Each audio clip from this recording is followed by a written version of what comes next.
about being absent for the last, I don't know, month and a half or so.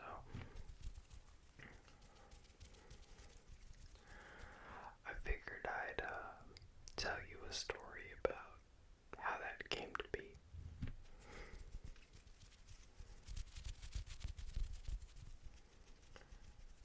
It's a bit of a long one.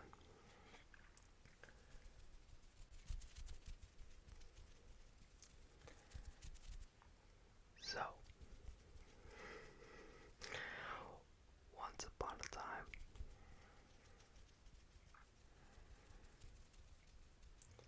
a kid named Kaden was born.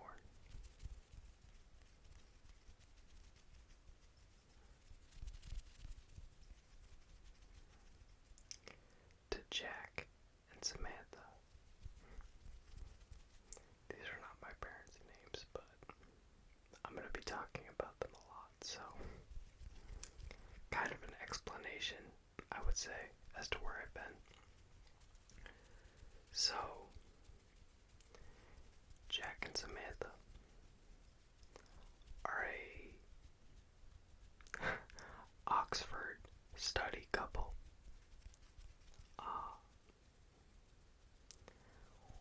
One of them is Asian, Samantha. She is Filipina, born and raised. Filipina, born and raised. And the other, not so much. But through an unlikely meeting, they fell in love. And with that love came me.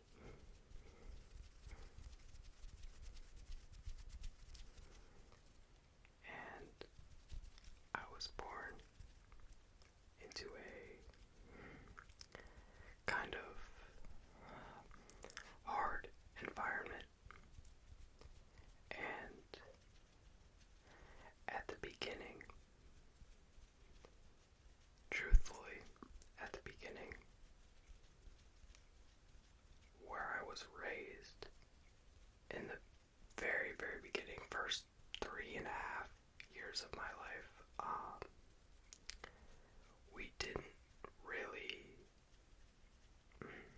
I don't like saying this particularly, especially to people that I connect with, but in the beginning we didn't have like a normal house. We had a shack. We had 4 wooden posts with a sloped sheet metal roof. No power, no heating, nothing like that. That's where I started. And I don't really regret, nor do I have any bad feelings towards that beginning, but it kind of helped develop into what it has become, you know what I mean? So, that is where I started. My mother and my father fell in love, and they conceived me, and my father was living in the U.S. at the time, and my mother was not. I was born not here, but there, and that is how my first couple of years started, especially my earliest memories. I lived in I don't even know if you could call it a shack, but something of the sorts. No power, nothing like that, literally, not even walls, just 4 wooden posts and a sloped roof. And my parents clawed their way up. You know, my father became an engineer, and my mother's working 3 jobs at the moment. Not to say both of them are very good people, very good. And I appreciate everything they've done for me, which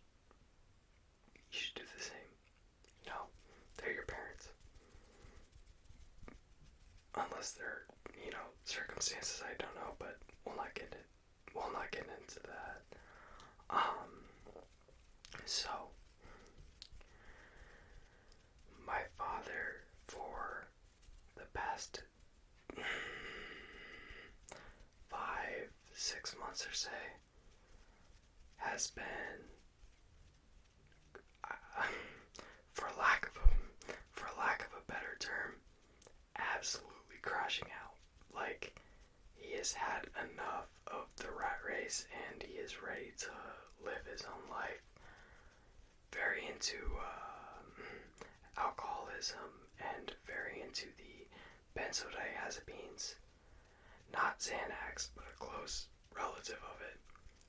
And he became heavily addicted to both, which goes to show you have to be very careful around those substances. I don't drink.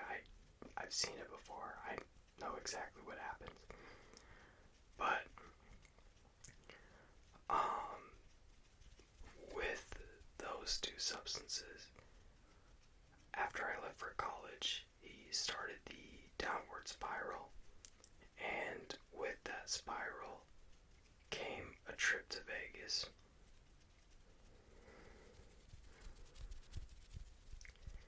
And a trip to Vegas, first of all, never good. I don't care what anybody says, it's never good. Okay?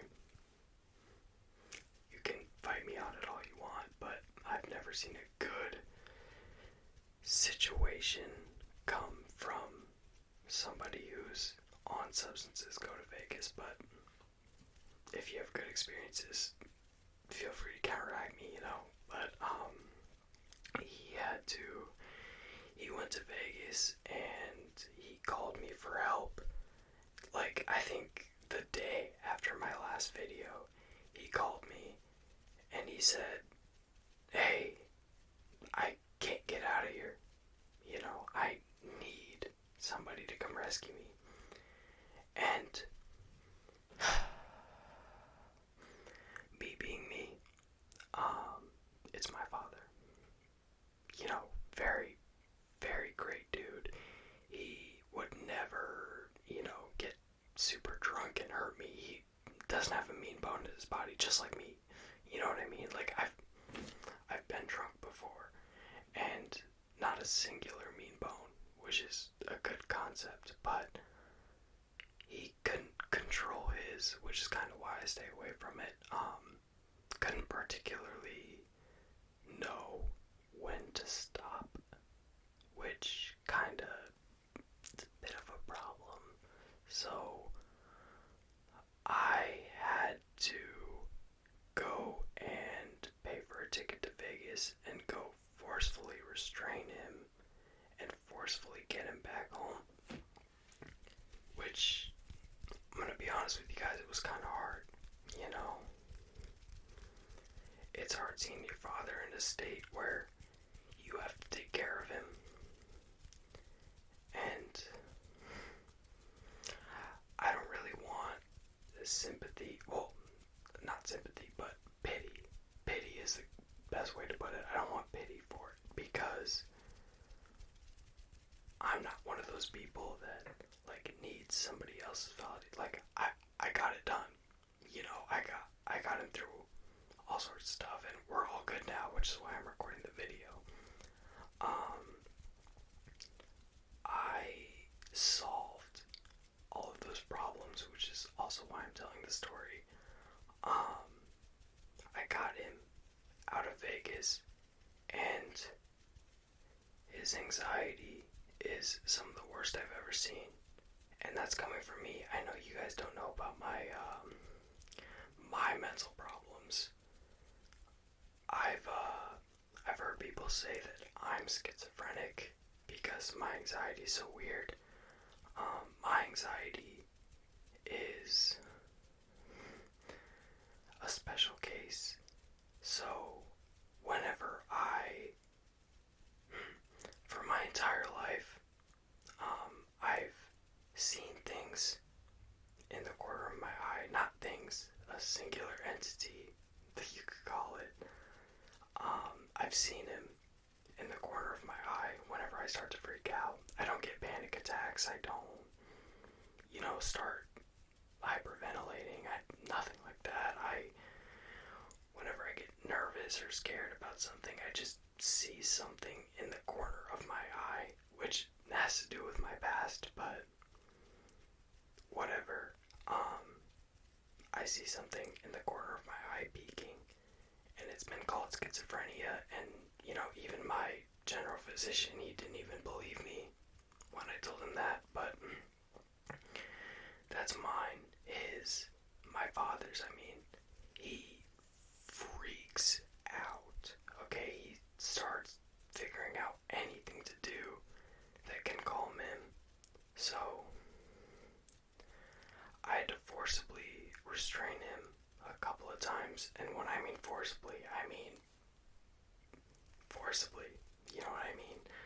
So, I had to forcibly restrain him, and we got him home and into a hospital where he could completely detox, which is very good. And then after that, a couple of days after we got him completely sober and, retracted from rehab, he went to a bar and started the whole cycle again. So again, I went to his rescue. Same thing happened. So one last time, I took him to rehab and said, dude, I can't help you anymore. You're a grown man. You know what I mean?